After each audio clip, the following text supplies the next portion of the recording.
It's 12 days into the new year. I just checked the calendar and it's funny how quickly life can catch up with you and the work hustle or the grind can catch up with you, and how I'm really feeling today. It's Thursday. I've got one more day. My kid has one more day of school, and many of you out there have one more day of work and have the weekend off, or maybe you don't. But it's interesting how quickly our energy and our state of mind, our body sensation changes because of the expectation that society has on us and the expectation that we put on ourselves. For example, I went to New York. I just uploaded my New York City vlog. I spent a whole week there all by myself with really no itinerary, zero responsibility other than the responsibility I place on myself for making content for social media and my YouTube channel, which is mostly fun and cathartic, but also I have my own beliefs and limitations around that part of my life as well. And there are also expectations and pressures and stresses that come with being a content creator and desiring to make it or make a living off of social media and creating content. But I spent a whole week recharging and kicked off the new year with the desire to want to be in a more detached state of mind. And I needed that time to reflect and just get back to really my authentic self, which our authentic self has nothing to do with how we earn money or even our personal interests or our talents or our roles and identities in our families, in society. Our authentic self is something that is stripped away from all ego. Ego is the part of us that differentiates ourselves from everyone else. Our ego identity is like how we see ourselves and how we want society to see us, and our name, our talents, our jobs, our roles. And our authentic self is not any of that. It's just who we are, how we feel in this exact present moment. The highest and only truth occurs right now, right here, right now, in this moment. And so we're not worrying about the past or about the future, what is going to happen, what we're going to become, what we're going to achieve, how productive we're going to be, how much money we're going to make. And we don't dwell on the traumas of the past, the memories of the past, the experiences of the past, or our shortcomings, our shortfalls, or be too wrapped up and enamored with the fantasies of the past or the joys of the past. Our accolades are also a part of our ego, like the things that we're proud of, we're also attached to, and we want to be confident in who we are and the things that we're proud of. But having said all of that can really pull you out of just breathing and being here and being present. I was doing yoga just now, and it's around that time that I've put in my schedule for 2023 to, brush my hair, wash my face, get ready, make content. I'm streaming on a platform today, It's like an adult community. I don't really market it to the public. I don't really need to. It's extremely niche and definitely taboo, but I will probably make some content before I stream. And I was doing some yoga and thinking about how much time and energy I've put into my YouTube channel, and how the results aren't the same as when I was running my Etsy shop full time. And I was thinking about and doing some research on different titles of YouTube videos that I want to make, that I should make. And one of the videos that I have in the works is how I made 6 figures and why I spent it all on dolls.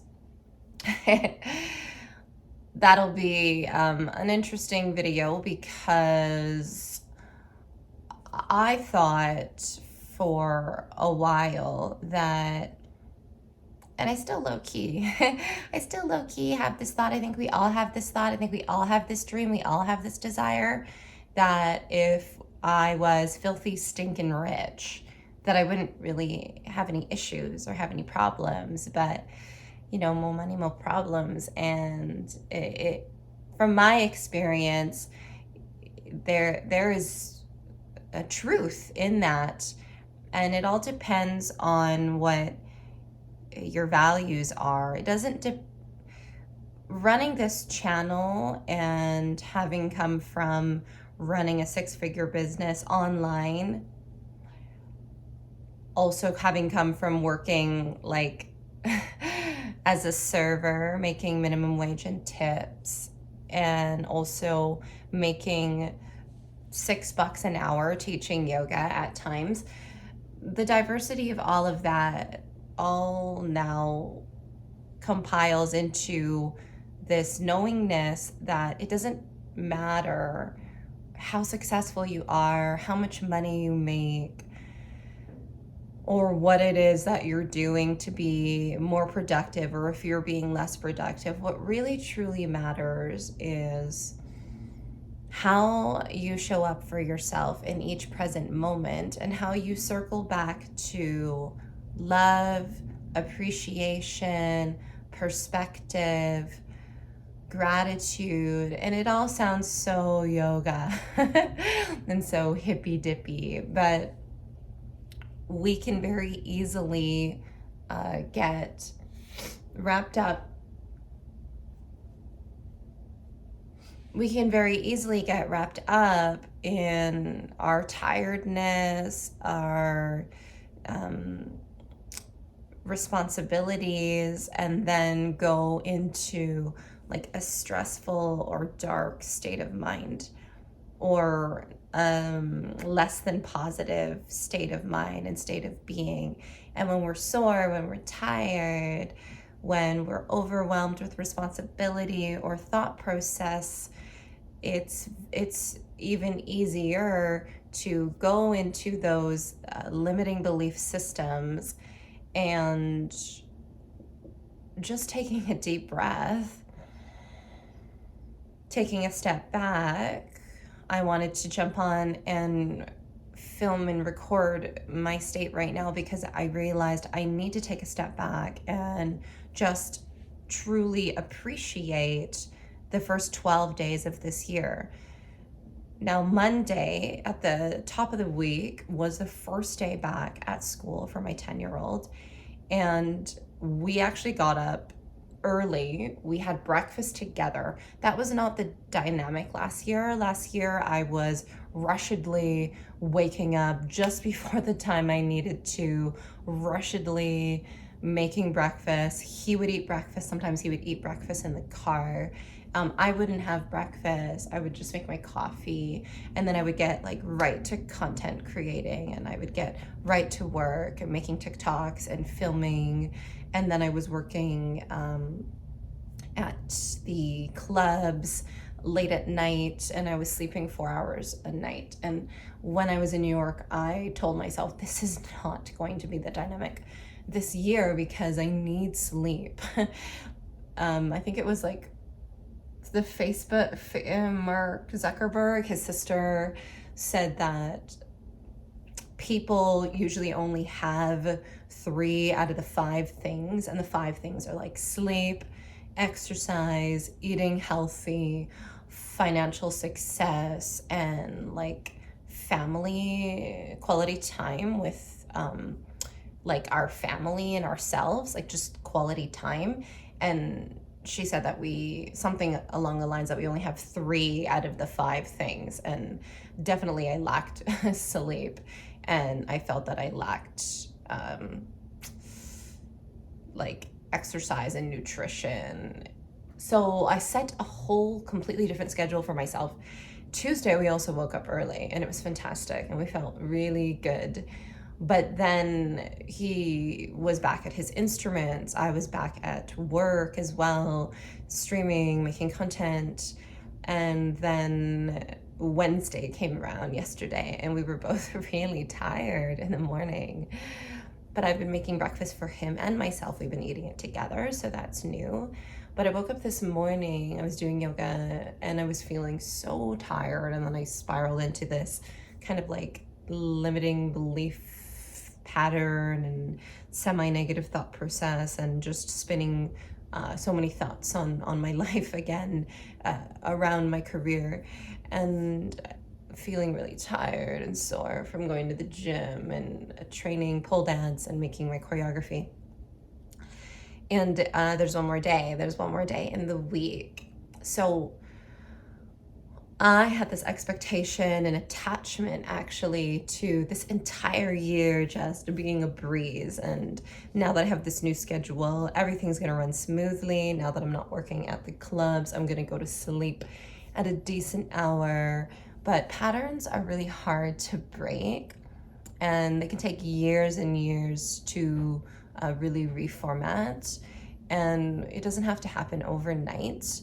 Taking little steps and small changes towards living a healthier lifestyle, if that's your desire and goal. I think we all desire that.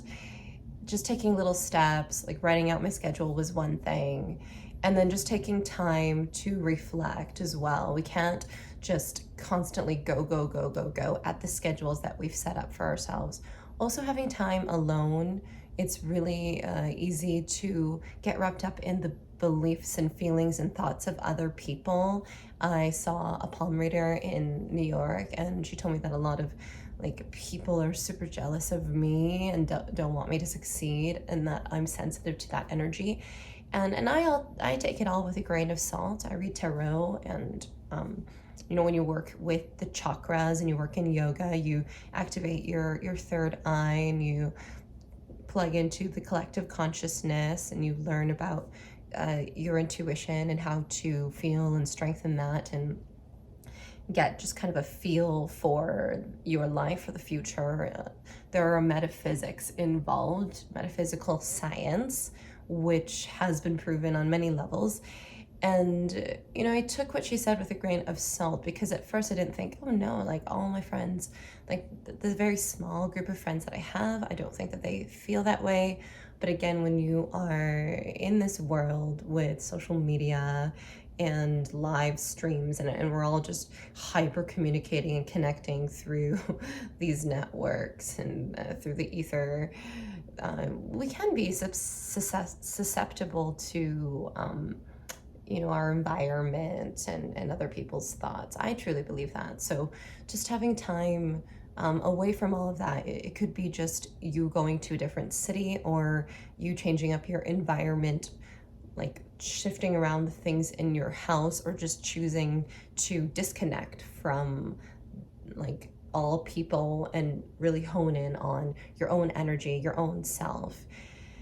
Addressing your feels. So if your feels are like you're tired, or you're low energy, or you didn't meet your own expectation that you set up for yourself, allowing yourself to feel those feels, and then moving back into a place of gratitude, grace, presence. Taking deep and longer breaths, and just focusing on what you can do in the next 5 minutes, in the next 10 minutes, and holding space for yourself, not attacking yourself and not attacking your life when you go into those spiraling thoughts or more negative thought processes. So it's 12 days into the new year, and I don't know how you're feeling, but as a parent and with this new schedule that I've set up for myself, which I thought had some really good pockets of relaxation and reflection time in there, I am already really tired. And I already fell back into the pattern of like working, even after my son went to sleep, and like doing things that I thought would increase my productivity. So working smarter versus working harder is a pattern and a lesson that I know that I've been working on for a really, really long time. And I worked 2 jobs when I moved out of my house when I was 16. And I've always worked multiple jobs since then. So now I need to take some time to meditate and reflect on how I can work smarter versus working harder, and to also just embrace and accept that it's okay to be a little bit tired and feel a little bit tired and need to lay down for 20 minutes or half an hour or just watch an anime. Maybe that's what I need to schedule into my day as well, watching anime, and just really making time for the things that really truly relax you, that have nothing to do with being productive, to do more things that take you away from looking at your phone. And to not be attached to how this year is gonna go. It always works out this way. We build up these resolutions. There's this big energy leading up to New Year's Eve. New Year's Eve goes down. Everyone's thinking about how they want to be in 2023 and how they want 2023 to go. And now 2023 it feels like it's come and gone. It's already here. We're 12 days in, and I feel like it's 2022 again. Do you feel me? How do you feel right now? Drop a line in the comments below and let me know how you feel the first 12 days of the year, and what kind of energy you want to feel. How do you want to feel for this year? How are you feeling today? And what steps can you take so that you can feel the way that you want to feel in 2023? I want to feel in 2023 rested, at ease, and not worrying about anything, not worrying about my son, not worrying about my schedule, not worrying about money, not worrying about all of that, and just being completely present and filled with oxygen.